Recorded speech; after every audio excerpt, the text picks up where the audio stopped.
Hello and welcome back to the Stronghold. I'm the Magi, and it's that time again.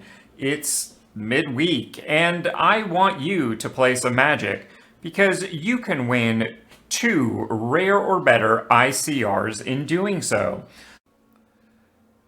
This week's Midweek Magic is going to have us digging in the proverbial couch cushions of the arena in order to scrape together a deck made just from common cards. That's right, it's none other than Historic Pauper, which of course is very budget friendly because all you need is common cards. But on the other hand, someone could make the argument that common wild cards are some of the hardest to come by because there's so few ways to earn them other than random assignments when you open packs. But not to worry, we have a very solid deck for you this week, as well as some deck building strategies to help you make the very best of your existing collection and minimize your dependence on wild cards this week. But before we get into all that, allow me to do the awkward thing and promote the channel. A while back, one of my viewers was kind enough to point out that we are the only channel putting out timely midweek Magic content. So be sure to subscribe right here at the Planeswalker Stronghold for all of your future midweek Magic needs, because we will be bringing you a deck list or strategy every single week. So what do you say we put all this aside and just get to that? First off, if you decide to go do your own research on Historic Pauper decks, make sure that you understand the distinction between Historic Pauper and Pauper. Because you see, there's a lot of regular Pauper staples that have been made available on Arena, but they have never been printed, for lack of a better term, as commons on Arena, and therefore they are not Historic Pauper legal.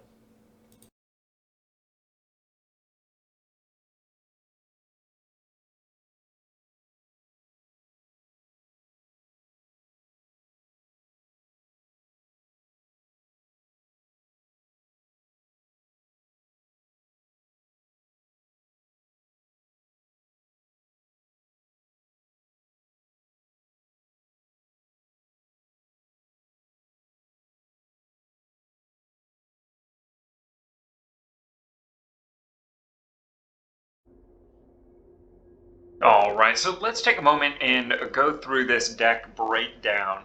As I said earlier, Lifegain in Pauper in particular tends to be a very strong archetype, mostly built on the back of very solid commons like Soul Warden.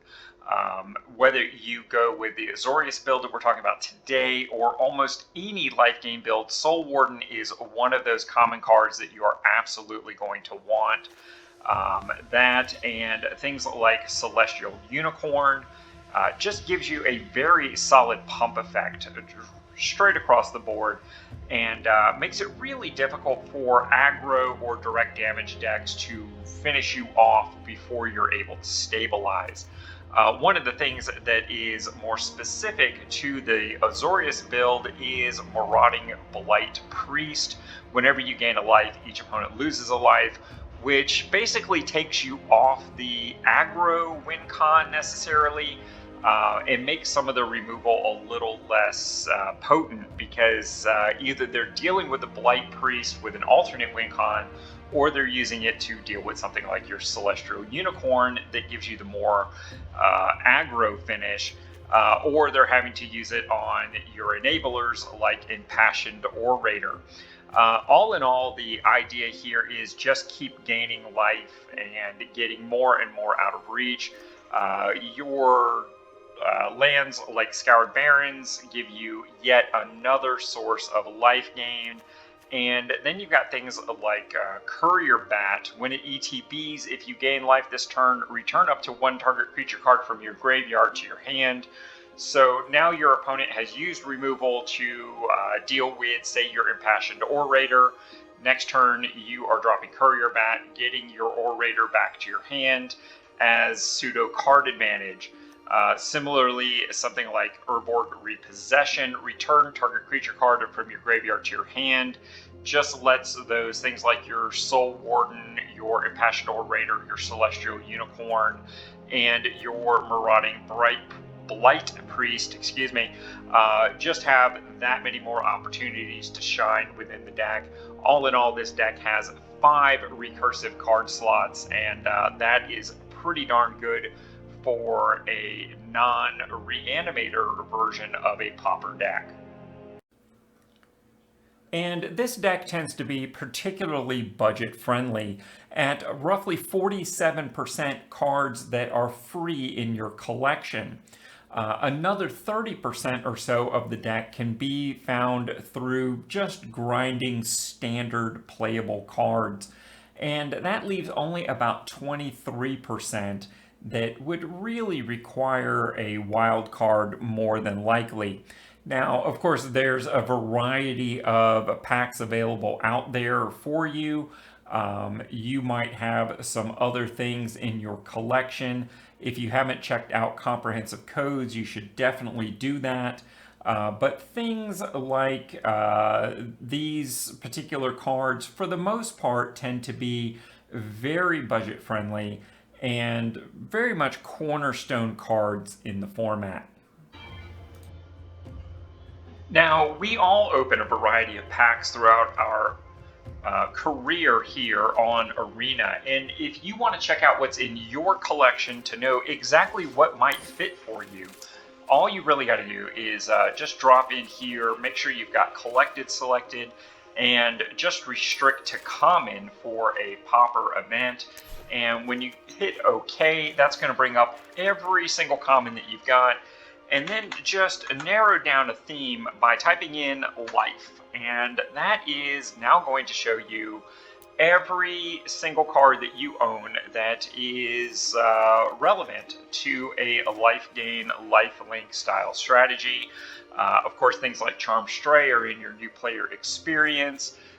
Healer's Hawk is one of those staple cards that is absolutely fantastic in the format, although it doesn't particularly fit this Orzhov theme, but is very good in mono white as well as a number of other versions of the deck.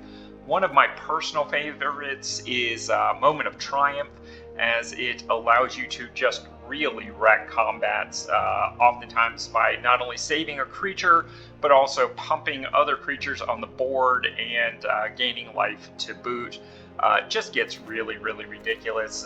Things from the current standard, Mandible Justicar is definitely worth considering. And of course, that's just one of many, many cards. If you look at black, you'll still see a lot of other things here. Blessing, target creature gets +2/+1 until end of turn. If it's legendary, it gains lifelink. So that particular one, not so good in Pauper because there's not a lot of lifelink going on. Green is also another color that you can pick up a lot, and well, just out of the curiosity there's a lot that you can get just in uncommons, or in colorless. Things like Environmental Sciences might allow you to do some color fixing if you wanted to do like a 3-color Pauper deck. I'm not saying that's a good idea, but it is an idea. But certainly going into something like green gives you a ton of gain life positive cards here. And of course, Kamigawa had the full cycle of life lands, so no matter what combination you go with, you're going to have some good things there as well. If you look at blue and red, you see a lot less going on there in the life link category. So those are colors that you probably are going to want to avoid. What's that? You didn't catch all that? Well, Matt would like you to know that any deck list applicable to this video can be found down in the doobly-doo. Hey, let's not forget, the whole reason to participate in these totally free Midweek Magic events is the prize support is awesome. And don't forget, if this video gets just 10 likes by 8 p.m. tonight on the day of release, I will be live playing this on my Twitch channel. And with all that having been said, don't forget, smash that like button like Ronnie J would. And until next time, I'll see you in the arena.